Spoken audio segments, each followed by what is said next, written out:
The integumentary system, the good stuff, the wonderful stuff, the stuff that makes people ask if you have thick or thin skin. Well, to tell you the truth, you have both. But we're going to go ahead and discuss a little bit further into this, its functions, its wonders, and all the amazing things that's about it. First off, do note that the integumentary system is the largest organ of the body. Integumentary is just a really fancy way of saying the skin. Your skin is the largest organ in your body and has lots and lots of different functions and lots of different tissue types going on in here. First off, let's go ahead and break them off into their three major parts. You got the skin that has two major layers, the epidermis and dermis. And then underneath that, underneath the epidermis and dermis is the hypodermis. Another word for it is the subcutaneous layer. The epidermis, right there, we'll learn later that it's a keratinized stratified squamous epithelial cells. Perhaps you remember that from our last discussion about tissue types. That's stratified squamous. It just refers to a flat type of cell stacked one upon another. So epidermis is the tippy top portion. It's also avascular. Avascular meaning that it doesn't have any blood cells or blood vessels in it. You got the dermis that you're going to notice has quite a bit of the major structures of the skin in there. You got the sweat glands, you got the hair, you got the erector pili that makes your hair stand on end when you're cold or when you're scared or nervous. You also notice that you do have some of the sensory neurons going on here. You also see that you got the blood vessels in here. So that should tell you that you don't have any epithelial cells going on through this portion of the thing. It's more of a connective tissue. And down beneath that, you got the hypodermis, or the subcutaneous layer going on here. You'll notice it's made of a lot of adipose tissue and does have some blood vessels going through it. Now, what's neat and interesting that you should remember is that burns also, if it's a first, second, or third degree, refer to how far into this skin you're talking about. If it's a first degree burn, like a sunburn right here, it's just the epidermis. It's just the tippy top portion, the most superficial part, the stuff that's on the furthest outside, the squamous epithelial cell, stratified squamous epithelial cells. If it's a second degree burn, like maybe you put your hand on a pot or some boiling water hits you just for a second, then it's gotten through the epidermis and dermis. If it's a third degree burn, then you've gotten all the way through this skin. And based on this, you should be able to think and know, if I get a second degree burn that goes all the way down and destroys this tissue, will I have hair grow back? Will I have very much sensory stuff going on? No, not really. You're not going to get very much sweat going on in there too. So that second degree burn is quite painful and quite detrimental in many cases. Third degree burn, yeah, you're not getting into that sensation back. You've gotten past the skin, you've hit muscle, you've hit bone maybe even. Now there are varying components that are a part of the tissue. We've taken histological slides or maybe even just a really nice close picture of it. You'll notice that we have a hair follicle here with its sweat glands, the holocrine glands that release their oily secretions onto the hair. You got these two right here that are actually kind of the same thing. You got the papilla that's actually raising up and giving rise to these epidermal edges, aka your fingerprint. So let's go ahead and dive into the epidermis. Epidermis, remember, it is that stratified squamous epithelial cells made of keratin, so it's keratinized stratified squamous epithelial cells. That keratin really does give much more strength to that, by the way. Keratin is just a really fancy thing, really fancy protein. There are 5 layers to that stratum. It is the stratum basil, spinosum, granulosum, lucidum, and corneum. Now, I could rattle off these names over and over again, and you can memorize them, but that won't make it too much easier. Let's go ahead and take a look at it nice and close. There are mnemonics to remember this. Here is your in real life slide. You got the stratum basil, you got the stratum spinosum, granulosum, lucidum, and corneum.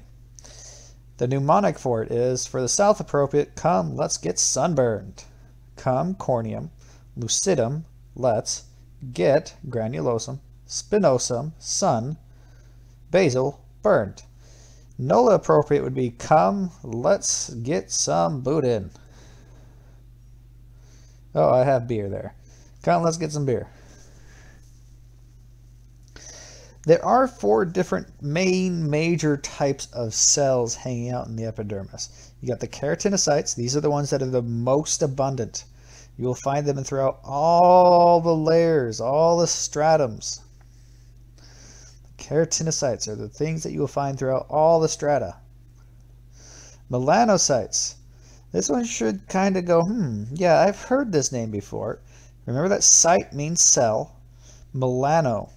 Is there something that we've heard about that's in skin that gives it its pigment? Oh yes, melanin. Melanocyte. So that must mean that these guys make melanin. And if you thought that, you are absolutely correct. You also got intraepidermal macrophage Langerhans, aka Langerhans cells. It's a really fancy way of saying a white blood cell that eats really big things. Macro means big, phage means eat. We also have sensory cells, these tactile cells. They're called Merkel cells, but we're not going to get into huge detail into that until we get into AMP2 when we talk about senses. I do want to point out a few things that could help you not just, you could use the mnemonic to remember these things, but if you know their functionality, you're going to have a little bit easier time memorizing this stuff. So let's start off at the one that's the deepest portion. Remember, superficial is up above, deep means, well, deep into the skin. So the very first one that we're going to look at, the deepest one, is the stratum basal. It is in the basement. It is the base. There's a lot of reason why it's called that. You got a lot of activity going on here in the basal cells. You got a lot of keratinocytes going through mitosis. You'll see this right here. Those keratinocytes, actually, what happens is one of them gets sent up to the next layer, and it has a terrible fate where it's going to die up here. And one will stick around and make more keratinocytes, which is a good thing.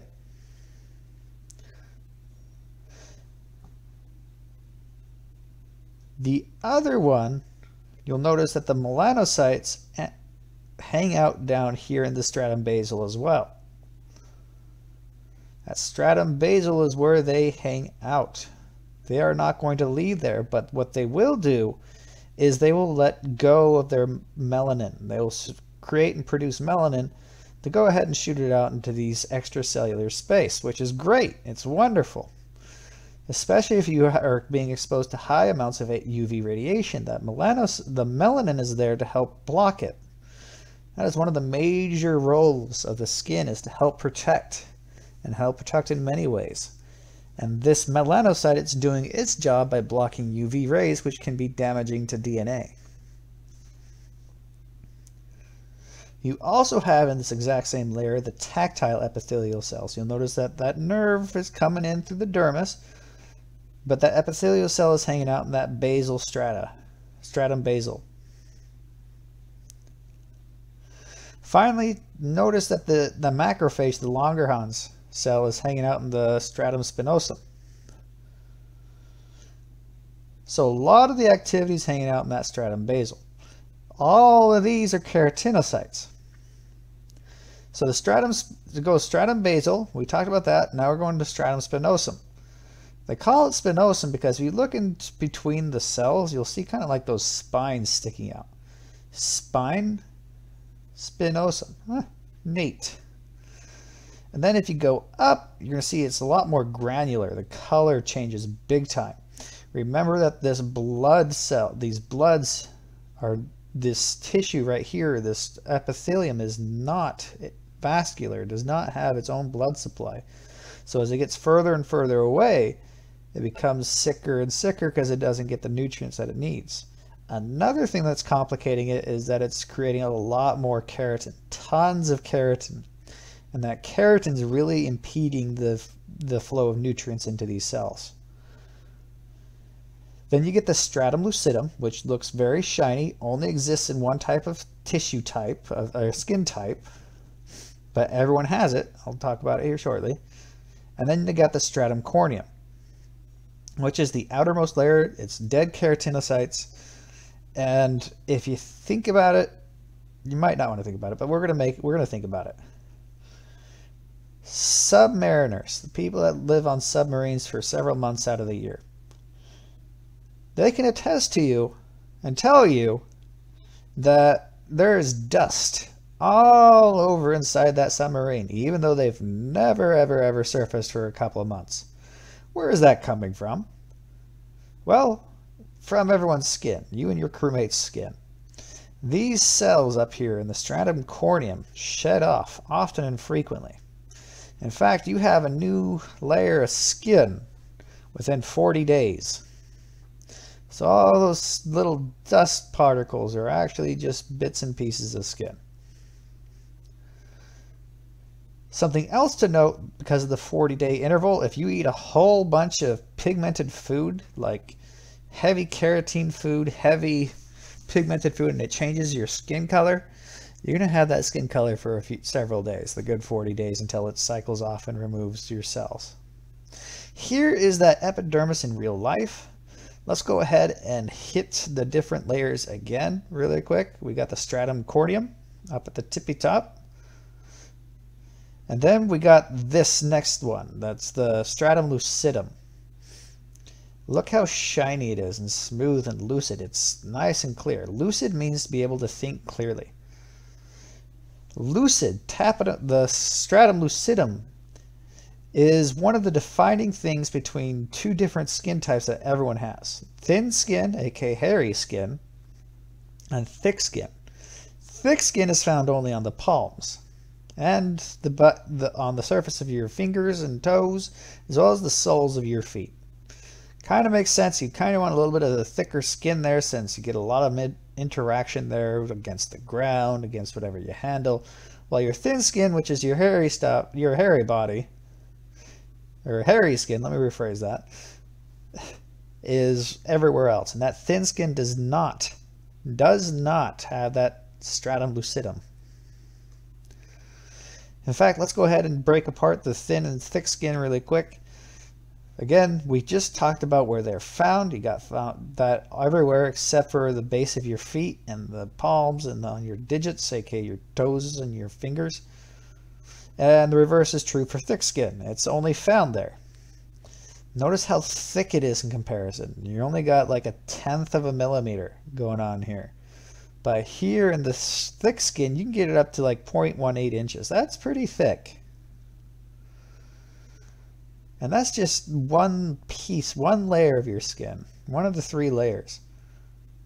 Remember that you got the stratum lucidum not existing, or almost not existing pretty much, except for in the thick skin. Epidermal ridges, remember your fingers have those epidermal ridges, aka your fingerprints. You're only going to find that in your thick skin, or mostly in your thick skin. Hair follicles, well, thin skin is also called hairy skin, so it's going to be there, not going to be present in the thick skin. And then we got the different types of glands, sebaceous glands and pseudoriferous. Pseudor, by the way, just means sweat. So the pseudoriferous is where you're going to, when you get sweaty palms and sweaty bottoms of your feet, that's because of your pseudoriferous glands. And the sebaceous glands are only existing in your thin skin. We're going to talk about these different types of glands in a little while. So let's continue on with our discussion. We got the stratum corneum. You got the stratum lucidum. And then the next one down, you got the stratum granulosum. Look how darkly pigmented it is. It's very granular. It looks like you put black grains of sands in there. Then you got the stratum spinosum. Remember that intercellular matrix kind of looks like it has spines. And then the one that has almost everything in it is a stratum basil.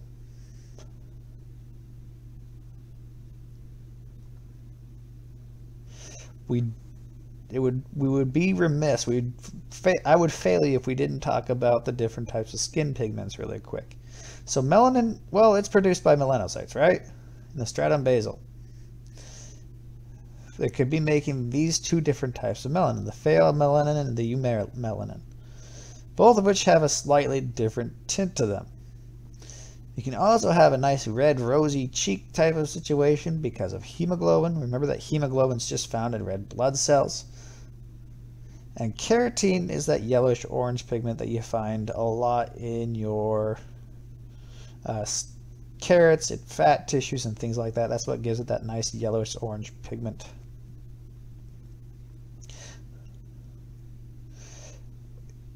One last thing about pigmentation that is really important to know. We got two examples of two different types of genetic abnormalities. We've got vitiligo,